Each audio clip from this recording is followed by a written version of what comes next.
Гласници на надежта.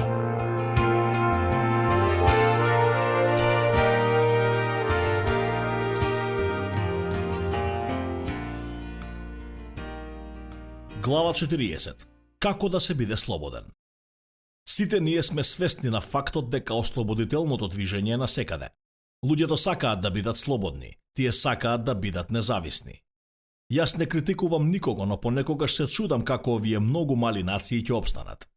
Често вистинско значење на слободата е искривено, извртено, за да луѓето немаат вистинско разбирање за тоа што слободата значи.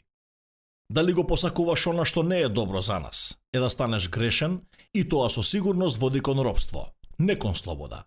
Јас често размислувам на начин на кој децата ни го покажуваат ова. Тие посакуваат тоа што не е добро за нив и на тој начин си создаваат повеќе проблем за себе си отколку да најдат решение. Но најсериозното робство е робството на духот. И најрадосната слобода е слобода на духот. Затоа што сме толку телесни, многу често паѓаме да го разбереме овој факт. Најрадосната слобода е слободата на духот. Патот на слободата ни е дадена во Божјиот збор Евангелие по Јован, 8 глава, од 31 до 36 стих. За основата на оваа инструкција на тоа како да се биде слободен. Затоа Исус им рече на евреите, кои му поверуваа: ако продолжите да го следите моето слово, навистина сте мои ученици. И ќе ја знаете вистината, и вистината ќе ве ослободи. Му одговорија: ние сме Авраамово потомство и никогаш никому не сме му робувале.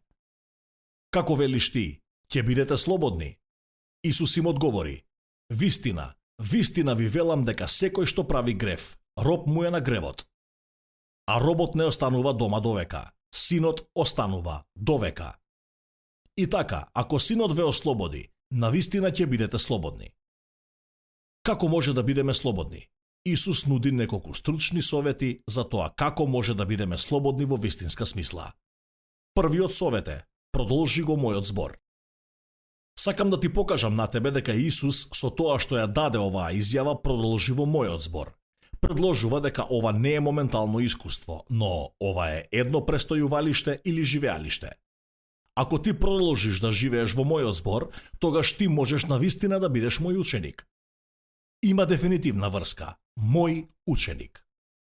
Оваа цела идеја за ученик и Господ е многу возбудлива идеја, затоа што едноставно значи кога ќе станеш ученик на Исус Христос, тогаш тој ти го наредува животот. Повеќе не треба да бидеш загрижен за тоа каде одиш или што правиш, затоа што Исус како Господар на твојот живот ќе ти даде насока. Гледаме и посебно откритие тука, затоа што Исус рече: ќе ја познаете вистината и вистината ќе ве ослободи. Луѓето ја бараат вистината, но тие не ја најдоа затоа што не бараа на правото место. Исус рече дека неговото слово ќе те доведе до вистината. Некои ја наоѓаат вистината. Слава на Господа! Драго ми е да ти покажам дека вистината е најдена во зборовите на Исус. Да бидеш слободен, значи да продолжиш во неговото слово. Вториот совет кој тој го дава на нас е сметај мудрост. Тие навистина ги одрекуваа нивните услови. Тие рекоа: ние сме Авраамовото потомство и никогаш никому не сме му робувале. Тие паднаа во сериозна состојба. Тие мислеа дека семените линии можат да го надминат духовниот проблем. Тие прекумерно ја нагласуваа својата семејна позадина. Тие ја игнорираа секојдневната ситуација затоа што во тоа време тие беа под римско робство. Римските владетели го имаа зборот над нив, но во нивната оченост тие не ја зедоа во предвид мудроста на Исус. Така, тој требаше да им покаже на нив дека вистинската слобода не е во нивната семејна линија, но вистинската слобода доаѓа во духот. Така, тој им покажа дека гревот ги заробува. Гревот прави робови од луѓето. Да, мој пријателе, знам дека е вистина тоа. Јас сум сведок на тоа. Што повеќе го имам искусено тоа. Да, навистина тој им покажа на нив дека гревот те заробува, но сепак има надеж во синот. Затоа што тој рече: а робот не останува дома довека, синот останува довека. Со други зборови, ти можеш да го прекинеш робството на грев, ако ти одговориш на мудроста на Исус. Да се биде слободен, значи да ја имаш предвид мудроста на Исус. Гревот те заробува, но Исус може да те ослободи. Има и трет совет за тоа како да бидеш слободен. Исповедај ја мојата работа. Тоа е единствениот начин за тоа што Исус рече: ако Синот ве ослободи, навистина ќе бидете слободни. Мој пријателе, сакам да го забележиш ова во стих 36. И така, ако Синот ве ослободи, навистина ќе бидете слободни. Тоа е негова работа, да те ослободи. Можеш да се бориш колку и да сакаш, но никогаш нема да бидеш слободен се додека ти не си спремен да ја исповедаш неговата работа.